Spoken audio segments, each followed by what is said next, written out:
Hello, hello, hello. My name is Nakia. Welcome to my channel. Today, we are here to talk about what I plan to read in August, and it will be all spooky books. So let's just talk about it, shall we?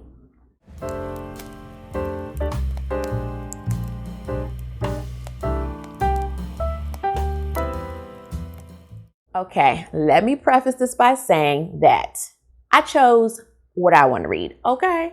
I am very picky when it comes to horror books. I am learning that as I go along. So there are probably books that you know of that you're like, why isn't she reading this? Because I didn't want to. Trust me, I know about plenty.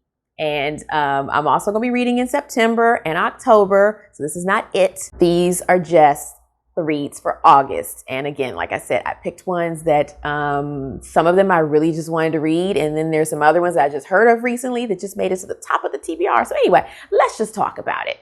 First up, we have Hide and Seeker by Dacre Herman. Hope I'm saying that right.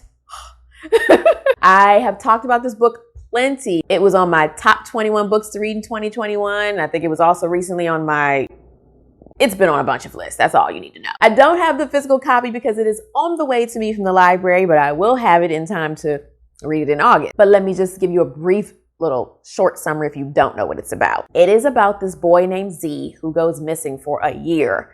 And when he comes back, nobody knows where he was, what happened, nothing. I don't know if he doesn't talk or what, but anyway, nobody knows. And he's just been acting strange. And then there's a party with him and some other kids and they play hide and seek. And then after that, just some strange things start happening. Kids start disappearing, all kind of stuff. So it should be good. This is a middle grade horror book, so it should be perfect for me, nothing too disturbing. So I am really looking forward to this. As I said, I think I've been looking forward to it since last year. Let's talk about the next one. All right, next up, we have the famous classic Haunting of Hill House by Shirley Jackson. I am finally going to read it. Finally. I saw Well-Read Beard talk about this recently, and he was like, if you are a fan of horror, you must read this book. So I was like, okay. So I'm finally going to read it. I hope it's spooky a little bit. I don't know.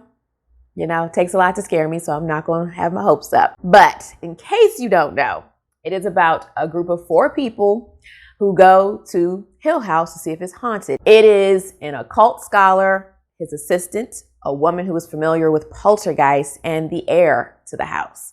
So, of course, it's a haunted house book. And again, hoping it's spooky. And yeah, I think that's all there is to say. I think you've heard of it by now. There's the Netflix show and everything, which I haven't seen yet. So I may watch it after I read the book. But yeah, so let's move on. Okay, next up, I'm going to give this author another chance. I actually think I read her maybe this time last year. I'm not even sure. Anyway, it is Darcy Coates, and I'm going to read her book, Parasite. Now, this one is a sci-fi horror, so I'm hoping I have better luck with this one. I have so many sci-fi horror books on my list because that's another genre that I am just so fascinated by and so into. If you have any sci-fi horror recommendations, leave them below. I have a ton on my Goodreads list already, but this one is one that I don't know why I was just so excited to read. But anyway, let's talk about it. So as I said, it is sci-fi horror. This one, it says it is about a guard who discovers an unusual life form on a moon outpost. It turns out this is a parasitic alien that wears human skin and mimics our behavior and everything. Pretty much sounds like The Thing, which I love, old classic movie. The synopsis also says it is up to a handful of individuals to try to find out how to battle this parasitic alien. So I'm so excited for this one. I've read a preview and yeah, it's kept me interested just from the beginning, but yeah, can't wait. All right, next we have The Headless Boy by Kelly Owens. I saw this book on Books of Blood's channel. John, if you do not know, you should be following John at Books of Blood. I think he just hit 1,000 subscribers. Congratulations again, John. He is just so funny, and I always find interesting books on his channel. He talks about books that I just don't hear anyone else talk about anywhere. Yeah, so when I saw John say that this was the best haunted house book he's read, I was like, we need to look into this. What is this? I went to go read the synopsis and a preview, and I was like, okay, we're going to bump it up to the top of the TBR. So here we are. And let me just tell you what it's about quickly. It is about a couple named Maggie and Jake who lose their child. Afterwards, of course, they're both depressed and dealing with it in their own ways. Maggie starts messing around with some ghosts and, doing some things she has no business. Jake is like, all right, I'll go along with you because, this is what you need to do to heal. And some sinister things start happening. These ghost entities want to make Maggie a surrogate for something they trying to conjure up, and they want Jake to have nothing to do with it. So should be good. I'm trusting you, John. We're gonna see. Moving on. Last but not least, we have a short little novella called Invention of Ghosts by Gwendolyn Keist. I'm not sure. I saw this when I actually was watching the Bram Stoker Awards. Don't know why, but it interested me.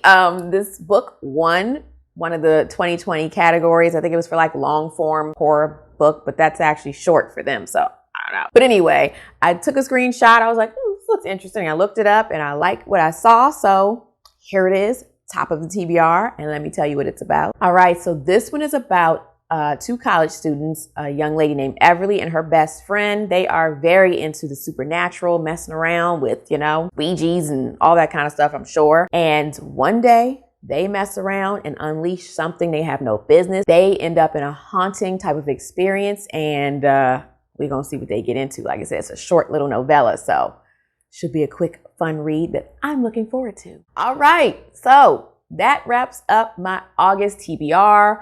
Let's just hope it's a good one. You know me. You're going to have to stay tuned. Maybe some DNFs. I hope not. That would be a great thing if we can get through the month with no DNFs. And if so, then you'll see what I replace them with. But again, you will have to stay tuned. And as I said, let me know in the comments if you have any horror sci-fi books that you recommend. I probably know a lot of them, but maybe not all. You never know. And let me know if you have any spooky reads you plan on reading in the month of August. That's about all I have for you. So until next time, snuggle up in your hideaway with a good book.